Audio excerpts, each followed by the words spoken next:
E aí, tudo bem? Eu sou o Hudson e esse é o perfil @HDPoeta no Instagram, onde eu posto e compartilho algumas histórias e produções minhas. Essa é a história de Benê e Deusdedit no seu episódio 1. Capítulo de hoje, O Mocinho, capítulo 1. 13 de outubro do ano 2000. O relógio marca 7 horas e 42 minutos quando o despertador da cabeceira soa estridente no amanhecer daquela sexta-feira. Para Benedito Tavares Guzmão, o Benê, o dia começa com a mesma rotina e os mesmos ingredientes dos anteriores. Muito barulho, muita pressa e pouca esperança de que sua vida se organize. O desespero lhe corrói os nervos e a ânsia já domina a maior parte das horas do seu dia. Para entendermos um pouco desse turbilhão vivido por Benê, vamos observar os caminhos que lhe conduziram até aqui. Sua vida pode ser comparada com a de muitas pessoas, mas, quando pequeno, algo lhe dizia que seria o protagonista de uma história que cedo ou tarde vivenciaria.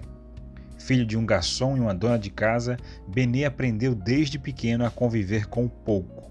Aprendeu a usar o rótulo de caçula, o que lhe ajudou a contentar-se com as roupas surradas e usadas do seu irmão do meio. A condição social e econômica moldou o seu caráter, humilde, mas também que nada lhe impedia de almejar além das fronteiras de suas possibilidades. Seu pai era um grande exemplo de homem, de ética e de caráter. Sempre foram grandes amigos. A presteza e dedicação eram observadas frequentemente na vida daquele senhor franzino e cansado. Apesar de sua origem humilde, Benê aprendeu desde cedo o gosto pela leitura. Seu pai o incentivava e estimulava também através de partidas dominicais de xadrez. Jogo que aprendera há muitos anos numa noite chuvosa com um cliente espanhol num de seus expedientes na orla da praia de Ponta Negra. Talvez por esse motivo o pai de Benê tenha recebido de seus colegas o apelido de Cachola.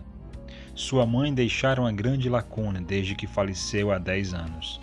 Apesar de Benê ser o filho mais novo e de ter tido pouco contato, os poucos anos que pôde vivenciar e sentir o amor materno demonstrou quão enorme era o sentimento de toda sua família para com sua mãe.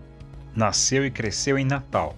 A cidade crescia paralelamente àquele menino franzino, que adorava o mundo das leituras. Seu gosto pelos estudos levou-lhe a uma verdadeira obsessão pelo saber e as diferentes culturas que sua geração teve acesso. Aos 15 anos, Benê conseguiu uma bolsa de estudos para estudar numa escola de renome da cidade. O tempo foi passando e com ele ia aprimorando ainda mais seus conhecimentos. Logo, ingressara na universidade. Era o mais novo graduando do curso de Comunicação Social. Bastaram alguns meses para que 4 dos seus 5 professores lhe oferecessem bolsas de estudos. Benê estava conquistando aquilo que mais desejava. Aos poucos retribuía o suor e os esforços dos seus pais. Como bolsista, começou a trabalhar na redação dos jornais universitários. Durante as madrugadas, escrevia algumas matérias. É bem verdade que uma garrafa de café lhe ajudava a não cair no sono, enquanto comia os deliciosos biscoitos de nata que sua avó fazia especialmente para o seu neto querido. Benê tornou-se uma pessoa crítica e muito participativa dos fatos e acontecimentos que lhe interessavam. Ousado e esperto, transformou-se num jovem imbuído por novos ideais e princípios, porém conservador em algumas decisões. Seu maior vício era saber cada vez mais, e isso o atraía para rodas de conversas com pessoas mais experientes. A cada encontro aprendia mais. Quando se deparava numa situação difícil e reflexiva, lembrava-se de algumas daquelas frases provérbios recitadas ao doce sabor do vinho. Adorava um em especial que aprendera com um amigo numa conversa sobre sua saída de Natal, que dizia: "Há uma frase de Câmara Cascudo que cabe nesse momento. É mais ou menos assim, Benê. Natal não consagra nem desconsagra ninguém." E se existe um ditado que cabe perfeitamente na vida de Benê, é aquele que diz que as aparências enganam. Apesar de ousado, participativo, inteligente, não eram essas as características mais presentes diante de uma bela mulher. Seu jeito de se comportar, suas atitudes e suas decisões atraíam as mulheres. Sim, mas o nervosismo e principalmente a timidez lhe podavam qualquer intenção. Aquelas que se aproximavam e constatavam a falta de habilidade romântica não conseguiam entender como aquilo era possível para um homem como aquele. Benê sempre refletia e pensava sobre isso, tentando vasculhar alguma resposta nas suas mais remotas lembranças. Nesses pensamentos sempre emergia a história do seu primeiro amor. Amor adolescente, é verdade, mas que não ficava atrás da melhor das odisseias já escritas. Pelo menos para ele. Tudo aconteceu no verão, numa praia próxima a Mossoró, chamada Tibau.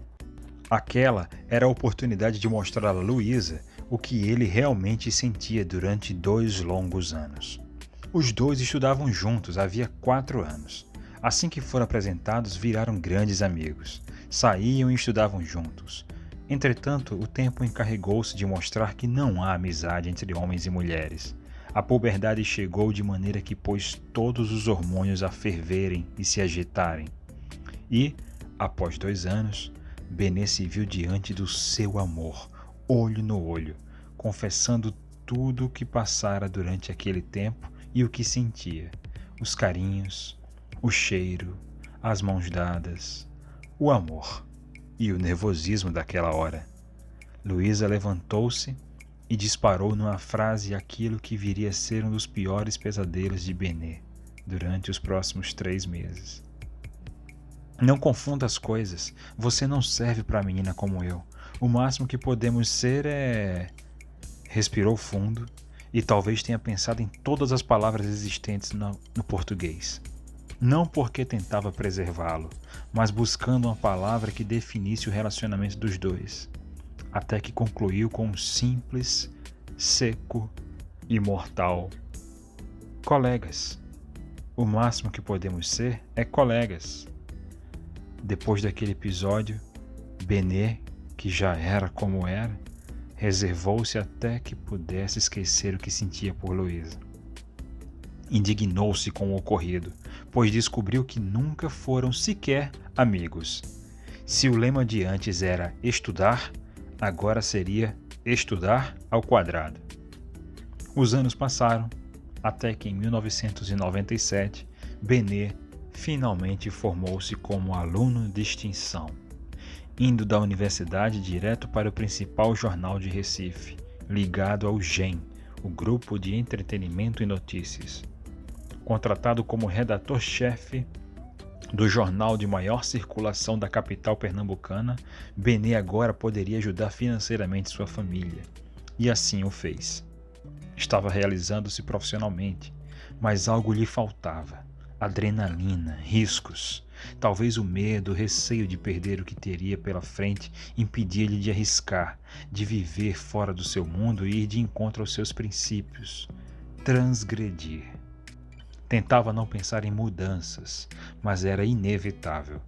Sua vida sempre foi dedicada aos estudos, o que nunca lhe trouxera grandes aventuras no universo feminino.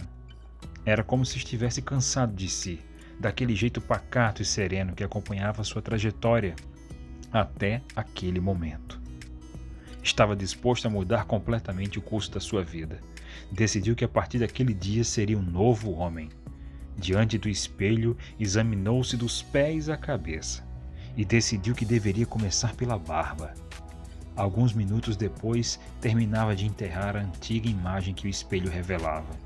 Perfumado, elegantemente vestido e intelectualmente preparado para conquistar qualquer mulher que desejasse, Benê sentiu-se másculo e conquistador como nunca. Bastava esperar o momento certo para pôr em prática seu instinto e seu charme adormecido. Na sexta-feira, ao entrar no escritório, todos perceberam a presença do novo Benê. Seu estilo era outro e somente agora seu sorriso parecia estar vivo e verdadeiro.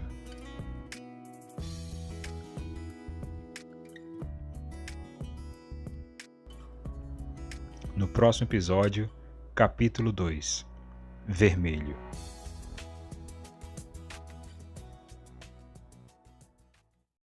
E aí, tudo bem? Eu sou Hudson e esse é o perfil @HDPoeta no Instagram, o perfil onde eu publico minhas histórias e produções. Essa é a história de Benê e Deusdedit no seu episódio 2. Capítulo 2. Vermelho. No mesmo dia, Benê recebeu a visita de uma linda mulher. Pelas persianas, observou aquela loira de vestido vermelho entrar em sua sala. Naquele momento, parecia que o mundo andava em câmera lenta.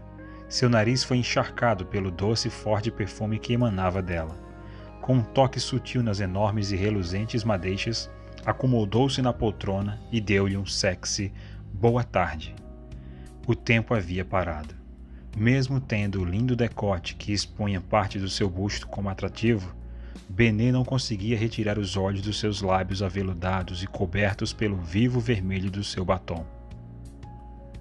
O poço de tentação apresentou-se e explicou o motivo que a levara ao encontro de Benê. Seu nome era Débora, cliente de enorme prestígio e filha de um grande empresário vinícola e de uma família tradicional dos Pampas, os Vargas. A família Vargas tinha grande influência política a nível nacional, além de possuir participação em ações do conglomerado proprietário do GEM. Com um forte sotaque gaúcho e apontando um pequeno equívoco nas matérias do jornal, Débora Vargas solicitou uma simples correção na matéria em questão. Gostaria que o senhor publicasse uma errata na matéria em que o seu jornal aborda o polo de produção da nossa família. E onde encontra-se o erro? Questionou Benê. É apenas um detalhe. O número montante das nossas exportações foram trocados pelos de importação. Entretanto, esse detalhe pode ser decisivo em nossos negócios, explicou a mulher. Claro, dou-lhe minha palavra que publicaremos uma errata o mais breve possível. Só não consigo entender por que a senhora não telefonou. Isso lhe pouparia tempo e dinheiro, disse Benê. Bom, é sobre isso que eu gostaria de tratar. Recebi ótimas referências suas e soube que tu és ótimo profissional. Débora suavizava a voz de maneira compenetrante, ao passo que mordiscava suavemente os lábios, iniciando seu bote. Levantando-se da poltrona, a moça começou a rodear Benê. E caminhando pela sala, executava um hipnotizante e gostoso ritual de vai e vem no alto do seu salto. Quando concluiu: o que estou querendo te dizer é que gostaria que tu me ensinasse tudo o que sabe. Pretendo fazer jornalismo, então nada melhor do que um profissional gabaritado para me auxiliar. Que tal? Rendido, tenso e gaguejando, Benê respondeu: não compreendo.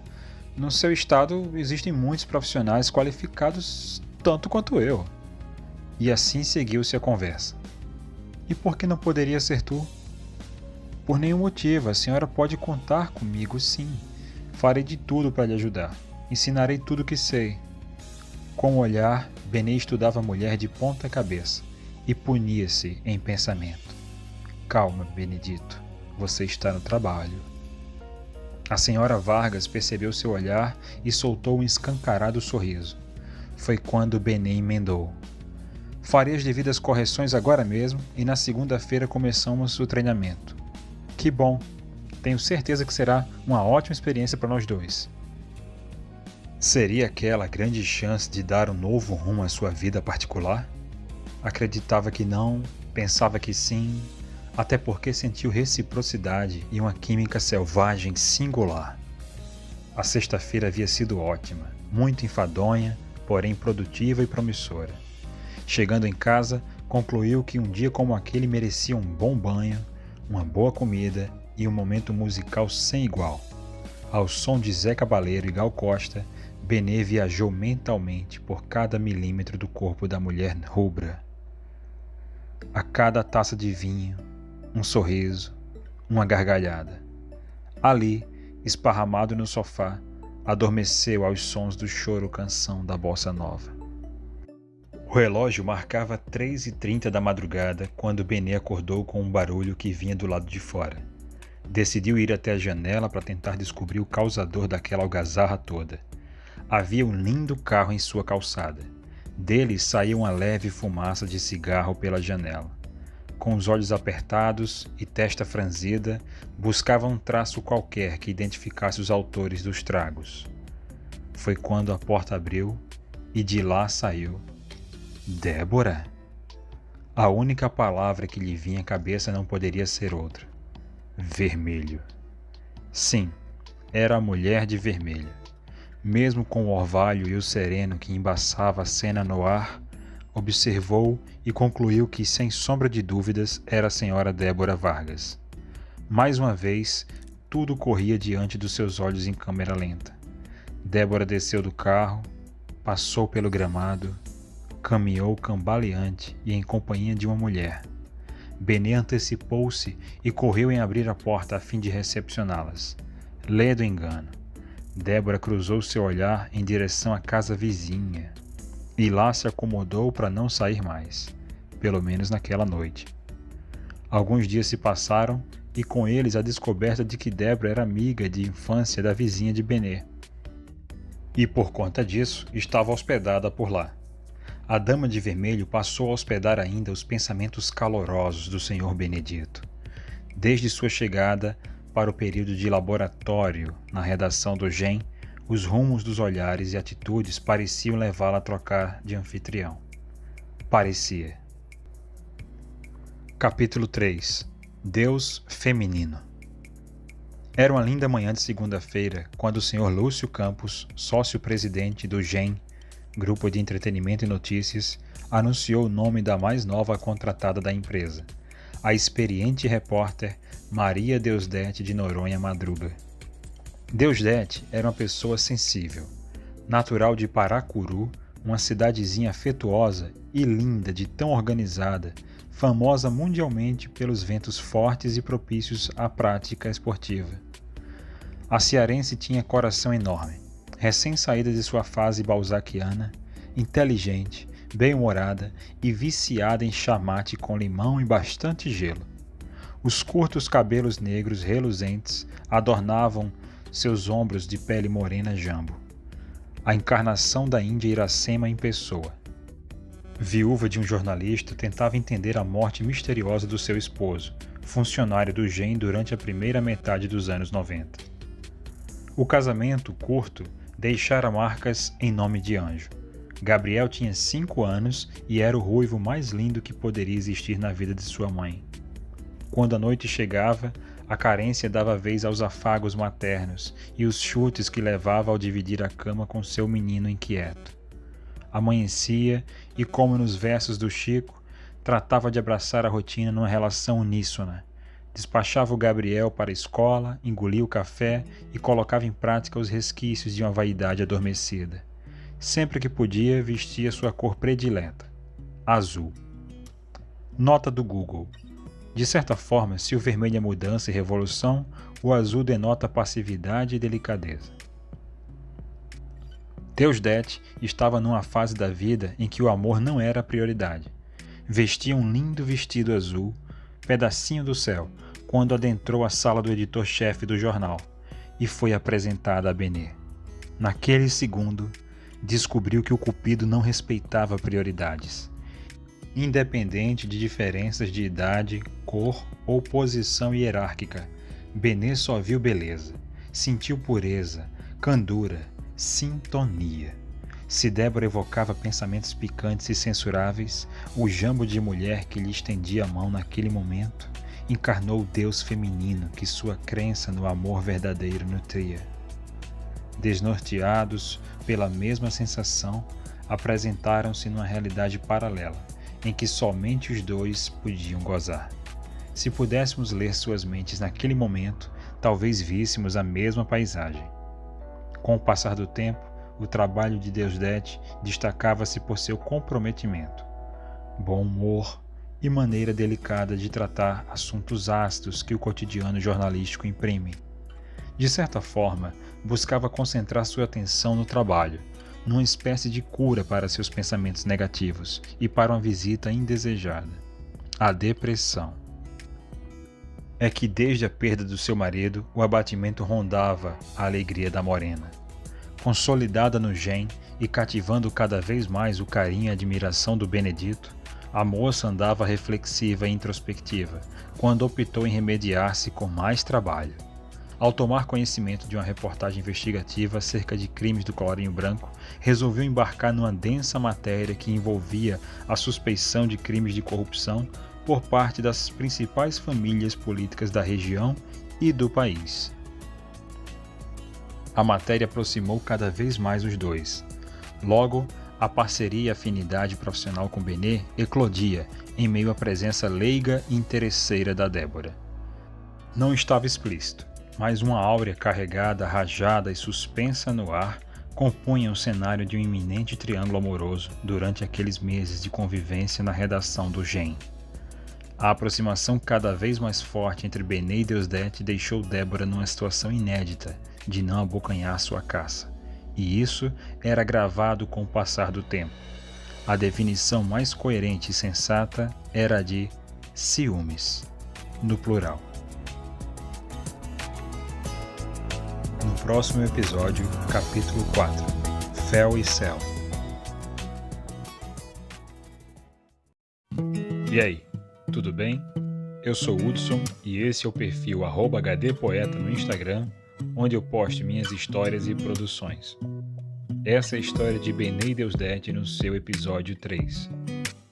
Capítulo 4, Fel e Céu. Alheio aos sentimentos de Débora, Deusdedit embarcou em sua jornada investigativa. Montou uma equipe experiente e passou a seguir o rastro de migalhas que os ratos corruptos deixaram num caminho de evidências obscuras. Em pouco mais de 6 semanas, sua equipe conseguiu reunir provas suficientes para uma publicação que abalaria as estruturas do governo. Mas ainda era pouco. Deusdedit queria mais. A pesquisa documental ainda não chegara ao fim. O fato de que o desvio de verbas destinadas à publicidade ocorria em todas as esferas da administração pública, atrelada a uma empresa de publicidade gaúcha, levaria a um efeito dominó de desprestígio político e queda de muita gente poderosa. O que a jornalista ainda não havia descoberto era o fato de que o escritório de publicidade pertencia à família Vargas, ou seja, eram seus patrões indiretos. E ela estava prestes a descobrir. Só não contava com o olhar atento de Débora. Ao consultar Benê sobre a publicidade da matéria, recebeu confirmação irrestrita. Era fim de expediente, desligou seu computador, organizou sua baia de trabalho e antes que saísse realizou o backup de segurança em seu CD. Partiu para casa feliz e satisfeita com o andamento da sua reportagem. Fez questão de comemorar com um delicioso jantar em companhia do seu ruivinho. Apesar de desejar bastante chamate com limão e muito gelo, estava inclinada a beber uma taça de Cabernet Sauvignon e um suco de uva para o Gabriel, claro. Comemoração, sono, amanheceu. Terça-feira e tudo igual. Gabriel para a escola, café rápido, batonzinho básico, trabalho. Dessa vez a ansiedade acompanhava. Era o dia da publicação da matéria mais impactante assinada por ela e sua equipe. Contudo, qual foi o sentimento de Deusdedit senão de espanto e surpresa ao constatar que todos os seus arquivos e demais materiais que serviam de arcabouço para seu trabalho haviam sumido? Aqui precisamos abrir um parêntese e entender os reais motivos que levaram Débora àquele lugar, além da hospedagem na vizinha do Benê. A Dama de Vermelho, na verdade, havia sido enviada para que pudesse filtrar algumas notícias em que pudesse respingar no que seu pai chamou de honra e historicidade Vargas. Como proprietários, mesmo que de uma parcela, os Vargas poderiam simplesmente controlar as publicações do GEM, mas chamaria a atenção dos sócios com honra ilibada, além de instigar profissionais como Benê e Deusdedit. Débora estava lá para fazer a verificação e exclusão de informações sempre que necessário, e dessa vez foi o que ela fez. Voltemos. Deusdedit estava incrédula com o ocorrido. Partiu para a sala da chefia numa vã tentativa de encontrar respostas responsáveis ou soluções. O dia foi duro e Benê mais ainda. Ele estava vivendo um luto silencioso. Havia recebido a informação da morte repentina do seu pai. Decidiu trabalhar para desopilar a mente e não quis viajar a Natal para acompanhar o velório e o sepultamento. Sem que percebesse, descontou toda sua emoção em Deusdedit e o sumiço do seu material. E após uma longa discussão, disparou. Olha aqui, Deusdedit, você é responsável por seu material e reportagem. Eu não tenho o que fazer. Você é experiente e responde por seus atos. Recomece, mas desta vez sem equipe. Estamos com prazo e orçamento muito apertados para perder materiais. Deusdedit ouviu e retirou-se. Trancou-se no banheiro e derramou todas as emoções daquele episódio em lágrimas atônitas com tudo aquilo. Enquanto isso, Benê respirava fundo e tomava um copo d'água. Acalmou-se e dirigiu-se ao mictório. Num corredor estreito que dava acesso ao lavabo, os dois se cruzaram e Benê testemunhou o semblante vermelho e choroso de Deusdedit. Sentiu vergonha de si. Exagerou. Estendeu o braço até o ombro dela e se desculpou pela forma como a tratou. Até que propôs. Quero que fique em casa uns dias. Descanse um pouco, você precisa repousar. Andou trabalhando muito nas últimas semanas. A moça concordou e partiu para casa enquanto tentava sobreviver ao afogamento de lágrimas que lhe faziam companhia. Adentrou sua residência e na mesma hora lembrou do CD que levara consigo no dia anterior. Antes mesmo de trocar de roupa, vasculhou todos os cômodos em busca do seu trunfo. Afinal, havia uma luz no fim do túnel. Porém, nada encontrou, infelizmente. O pessimismo em acreditar que seria demitida cedo ou tarde lhe afundou num quadro depressivo previsível e que durou dias. Isolou-se de tudo, inclusive da esperança. Caiu em sono profundo até que o telefone tocou. Era da escola do Gabriel. A professora havia encontrado o CD com as informações da matéria do GEM junto da lancheira do menino.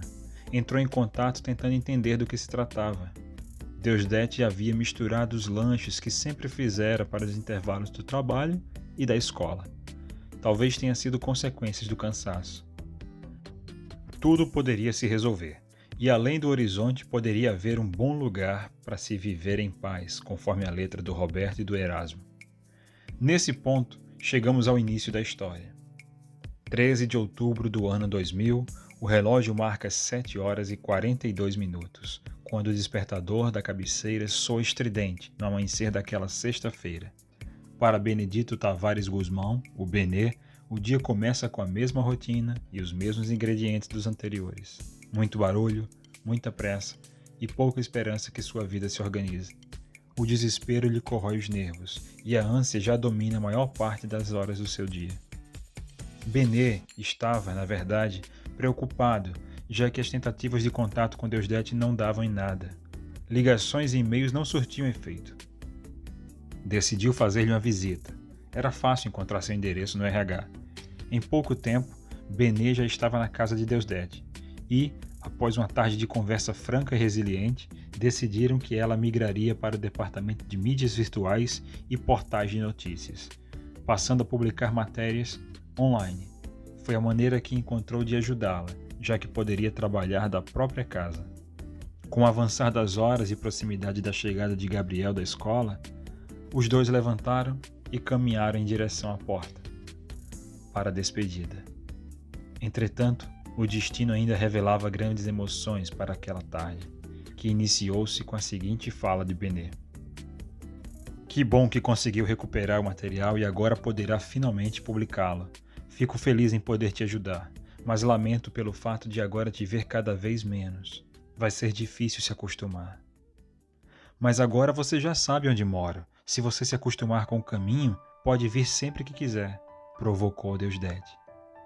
Benê encheu-se de coragem ao perceber a deixa e fincou o que queria. Posso me acostumar com muito mais. O crepúsculo primaveril compunha um cenário perfeito. Os olhos brilhavam, os corações aceleravam, as bocas secas se molhavam, tentando mordiscar lábios e mais coragem. Deram um passo à frente e lentamente tocaram a face do outro, enquanto dividiam o mesmo doce e gostoso ósculo. Sublime. Tinha gosto de algodão doce e textura explosiva do gás dos refrigerantes. A diferença é que esquentava e levitava o coração e a alma, embriagava a razão e a calma. Só sente quem já amou de verdade. Sim, era amor. A emoção do primeiro encontro, além da admiração, o carinho e a amizade, haviam passado por metamorfose e se transformado em amor. Com a chegada de Gabriel, a aventura não passara de um beijo. Ela aproveitou o ensejo para apresentar-lhe seu anjo e mostrar-lhe que já estava de posse do CD que a professora havia devolvido. Inquieto, Benê prometeu-lhe descobrir o responsável pela queima de arquivos. Deusdedit ainda sugestionou a presença de pessoas alheias ao ambiente natural de uma redação jornalística. Logo, os caminhos e olhares levariam a apenas uma pessoa, a senhora Vargas. Despediram-se formalmente e, apesar da emoção e ansiedade juvenil com o amor recíproco que acabara de descobrir, Deusdedit deu vez à repórter que habitava em si. Não perdeu tempo e tratou de organizar sua produção trabalhando diretamente do seu computador. Após a janta e o cheiro no olho do Gabriel, seguido por um "Boa noite, te amo, mãe", partiu na madrugada super produtiva. Tabulou dados, reuniu depoimentos, organizou fotografias, diagramou seu texto bombástico. Após uma sexta-feira de muitas sensações, o fim de semana amanhecia com sabor de escândalo revelado, e ela era a responsável. Sentimento, alma lavada. O sábado foi infernal para Débora e sua família, que apesar de não serem citados ainda, já temia os efeitos da matéria publicada no site do GEM. Após a ressaca da repercussão e cobrança do patriarca dos Vargas, Débora traçou um plano maligno e o pôs em prática na manhã da segunda-feira. No próximo episódio, capítulo final, capítulo 5, Checkmate. E aí, tudo bem? Eu sou Hudson e esse é o perfil @HDPoeta no Instagram, perfil onde eu publico minhas histórias e produções. Essa é a história de Benê e Deusdedit no seu episódio 4, capítulo final, capítulo 5, Checkmate. Munida de um bilhete falsamente assinado por Deusdedit, a dama rubro conseguiu retirar Gabriel da escola através daquela declaração fajuta. Dirigiram-se até seu carro e de lá telefonou para a mãe do garoto. "Alô, Deusdedit? Olha só, estou com teu guri e tu sabes que ele está seguro comigo, mas preciso que tu me faças um favor. Publica um pedido de retratação, uma errata ou seja lá o que for, mas faz alguma coisa para desfazer a burrada que tu fizeste naquele site." Deusdedit estava confusa e amedrontada, e apesar de não ter se identificado, sabia que se tratava da Débora do outro lado da linha. Reuniu forças e conseguiu falar. "Meu filho! Eu quero meu filho! Como vou fazer isso, Débora?" Débora acabou por se entregar, uma vez que a jornalista ainda não possuía dados sobre sua família. Enquanto Gabriel, ingênuo, cantarolava cantigas de roda, a loira metia os pés pelas mãos e ordenou seu plano maquiavélico para depois encerrar abruptamente a ligação. "Teu guri está comigo e tu podes ouvi-lo muito bem. Tu vai fazer exatamente isso que eu já falei e vai culpar sua depressão, seus problemas psiquiátricos e o escambau. Fala que surtou ou qualquer coisa que desfaça esse troço. E acho melhor não falar com ninguém. Teu prazo encerra amanhã logo cedo. Fica bem, baby. Ah, o Gabi tá mandando beijos." Em casa, sozinha e abalada com aquela notícia, Deusdedit desabou feito sequoia em floresta virgem. Num desmaio violento, bateu a cabeça de encontro ao chão e perdeu a consciência. Na redação, os telefones não paravam de tocar após todo o alvoroço do fim de semana. Muitos elogios, responsabilidades redobradas e Benê numa versão leve, orgulhosa do trabalho da sua jornalista preferida. Escolheu parabenizá-la pessoalmente e esperou o fim da labuta para comemorar com seu amor. Vestiu seu sorriso mais bonito e dirigiu ao encontro de sua deusa. Chegou e deparou-se com a porta trancada da casa de Deusdete, mas achou uma brecha em uma das janelas onde pôde visualizar um braço estendido. Preocupado, forçou a janela e encontrou a maneira de passar pela fresta. Ao deparar-se com o corpo ensanguentado de Deusdete, não pensou duas vezes e correu para socorrê-la ao hospital mais próximo. Foi prontamente atendida. Sedada e estável, adormeceu numa madrugada surreal para a imaginação de Benê. É que ele ainda não sabia o motivo do desmaio e tampouco o paradeiro do Gabriel. Na manhã do dia 17, Deusdete acordou atordoada e encontrou seu novo amor, sentado ao lado. Confusa, mas ciente de tudo o que havia acontecido no dia anterior, se entreolharam e se abraçaram num momento de emoção e carinho. Ela contou sobre Débora e todo o ocorrido. Benê achava aquela história impossível de se crer, mas confiou na palavra de sua amada e em seus instintos profissionais. Afinal, ele sabia que um escândalo como aquele ocasionaria retaliações e consequências. Só não imaginava vir de dentro do próprio jornal. A polícia foi acionada e 2 investigadores chegaram à enfermaria para colher as informações necessárias. Como numa cena de novela, naquele exato momento, o celular de Deusdete tocou. Todos se calaram. Tensão e expectativa para o contato de Débora Vargas.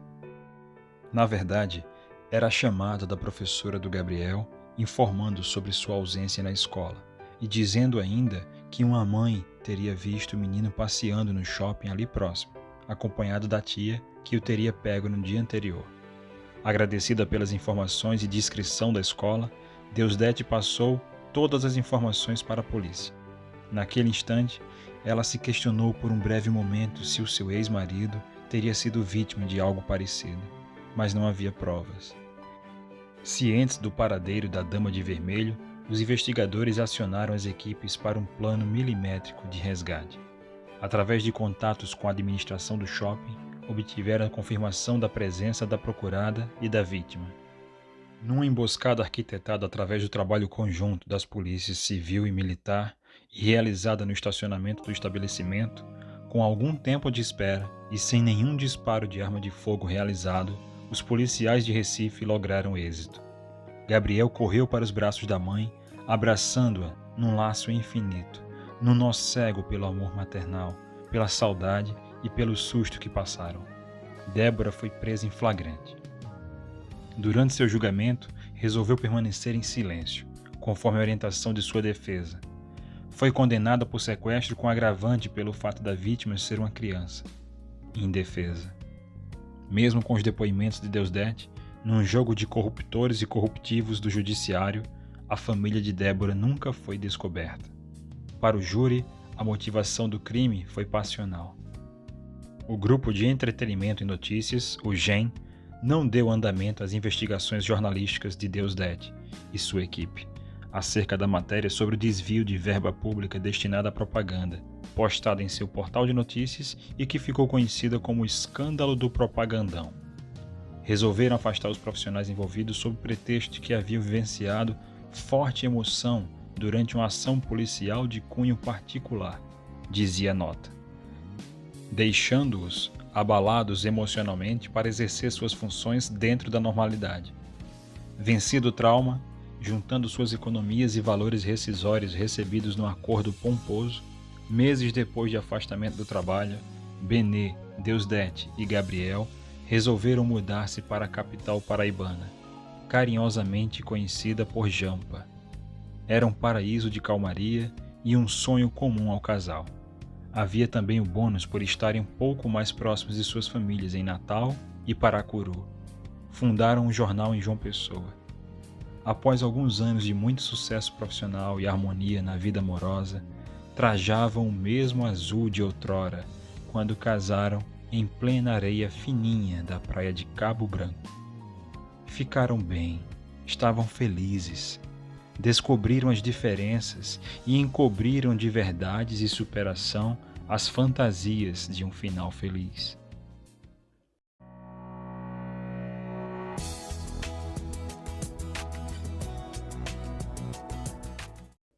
Anos depois. em 2017, após um acidente de trânsito na BR-101, quando voltavam de pipa, em meio às ferragens, foram encontrados de mãos dadas. Era a certeza que descobriram amor e felicidade em vida e na eternidade. Mais de 20 anos depois do início da história da minha mãe com o Benê, cá estou, retomando as investigações daquele caso a partir dos seus diários pessoais e prestes a publicar em meu blog todas as informações que reuni após meses de trabalho, que corroborou em provar a face da corrupção instaurada durante a candidatura das eleições de 2022 do recém-eleito presidente da República, Ambrósio Vargas, por uma questão de honra, de profissionalismo e de justiça. Com amor e em memória dos meus pais e do Benê, Gabriel Noronha Madruga, jornalista e proprietário do blog do BD. João Pessoa, Paraíba, 13 de outubro de 2022. Eu te amo, mãe. Te amo muito. Sinto saudade. Tchau.